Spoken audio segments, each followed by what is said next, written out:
Hi there, Somatex here, back with another video. So in this one I'm gonna cover the gimbal. You might remember a few months ago, not even a few months ago, I think might be, no, it's not a year, but last year, late last year, I bought a gimbal, right? The AK2000. It's a Feiyutech gimbal, right? I've been using this gimbal for months. Obviously I was hoping for continued testing at this time, right? But we are locked down, so I think, well, this is a good time to do a review of this thing, right?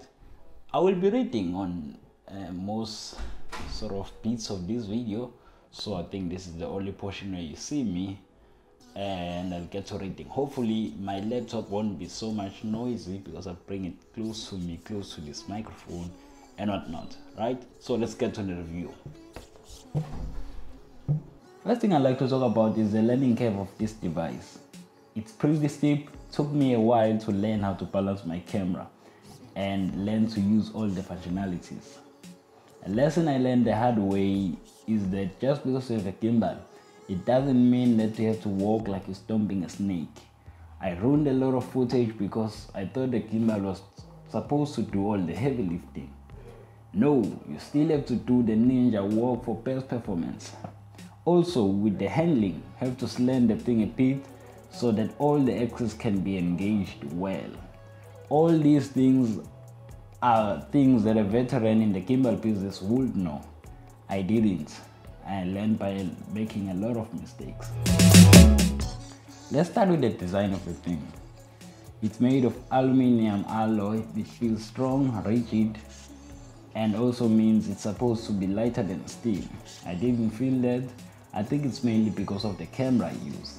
We'll get to that in a second.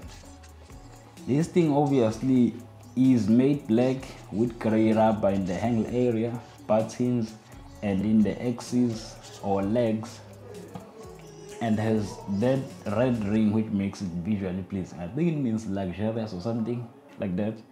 Portability wise, this thing comes with a case, I think it's called a pen case, I'm not sure what it's called. Makes sense to use it for carrying. Will obviously depend on the occasion. It can be very intimidating at times. I've not only carried the thing as is in my bag, which can cause scratches to the other stuff in there, but I've also taken it apart and put it in there, which can cause issues if dust or whatever gets into the delicate parts of the thing. Sure, makes the bag heavier as well, and is not really good for my bag. Now let's get to the fun stuff, the functionalities of the thing. I'll talk about the stuff I've used and we'll brush up on the other stuff. A thing to keep in mind with the gimbal, not sure if I've said this already, but the thing can really slow you down in the field.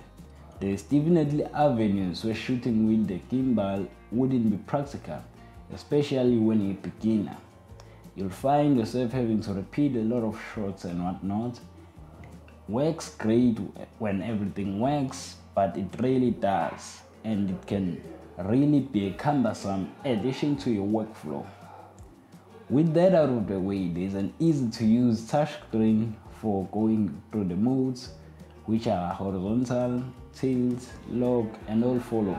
I use all follow regularly. This will depend on what you're doing. These buttons supplement the screen, and thank God for these. The touchscreen has been slowly failing on me, and I would have been in much terrible place had it not been for the availability of these buttons. The screen's middle strip is not as sensitive as it was, and the first time I had this issue was when I was trying to change the modes like I would normally do. I was really bummed for a while till I realized that I can use the shortcut by tapping the button a certain number of times. It's really a lifesaver. Another great button is the joystick, which you can use to control the camera. It works and is somewhat great. Accuracy and latency are really not that good, although that will depend on the settings you put in the app. The other downside of this joystick is that there is a settings where you're supposed to select how this thing is supposed to respond to movement. Sometimes it just randomly sets itself to the opposite moves, a setting where camera moves the opposite direction of what you did. I can't tell you the amount of times I've had to repeat shots because they were ruined of this thing not going the direction it was supposed to. Might be a user error, but it is really annoying when it happens. Sometimes I avoid using the joystick and just use the wheel on the side. Always works as intended. Problem might be that there's always extra steps with the wheel, setting it to the appropriate mode for the intended movement.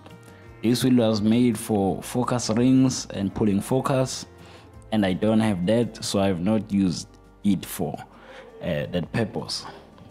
This thing comes with an app where you can perform firmware updates and perform other settings that can be a pain to do on a small screen of the gimbal. This app is packed with a ton of features, recent on being the somatosensory thing. It basically allows you to control the gimbal by the movement of your phone. I think it uses gyro sensor or whatever it's called. This has a lot of applications and it's really a huge thing. Another thing the app is good for is setting up the parameters of a time-lapse. Not sure I've mentioned this. The gimbal can be connected to your DSLR camera or whatever camera using Bluetooth and Wi-Fi. This allows you to shoot pictures on your camera and take a video by tapping on the gimbal. But an even cooler feature is the built-in intervalometer on the gimbal, and it's a game changer. Obviously it doesn't work as the normal intervalometer you'd want it to do because, well, with this thing it only works if the gimbal is moving, something called auto rotation. Let's get to that. I've had a problem setting this up. The duration and the interval of the time lapse are easy to set, either on the gimbal or on the app. It's easier on the app, but well, the camera doesn't start shooting until you've turned on auto rotation. And well, while this is a revolutionary feature for filmmakers, like solo filmmakers, obviously it brings a problem, right? So solo auto rotation means the camera at this point will be here, but after some time will move to this direction or this position, right? Easy to set when the gimbal is new, but I had a problem, right? So, well, where this auto rotation feature is located on the gimbal, when you activate it, is in the middle strip, right, where the screen has started to not work correctly, right? So when I've had to activate this thing for a time lapse, well, it has taken me more than 15 minutes or whatever, right? Because, well, I have to like be fiddling with this thing so that it could just turn on auto rotation, right? It's really hard to press on this small screen, and well, my screen was faulty, right? I've asked these guys to bring it to the app, right? Bring the auto rotation settings to the app, but they said no, that isn't part of the plan, right? Feiyutech, I contacted them whilst I was experiencing this, right? Battery life of this thing, well, I have not run out of battery for the duration of the use, for the duration of my use of this thing, right? Which has been months. I have not run out of batteries even once. It's 12 hours though, if you wanna know. Another thing that has been my concern regarding how my camera balances on this thing, well, I use the Canon 200D with the 50mm lens. That's the Nifty 50. And those two, well, it's a light setup, right? And this, the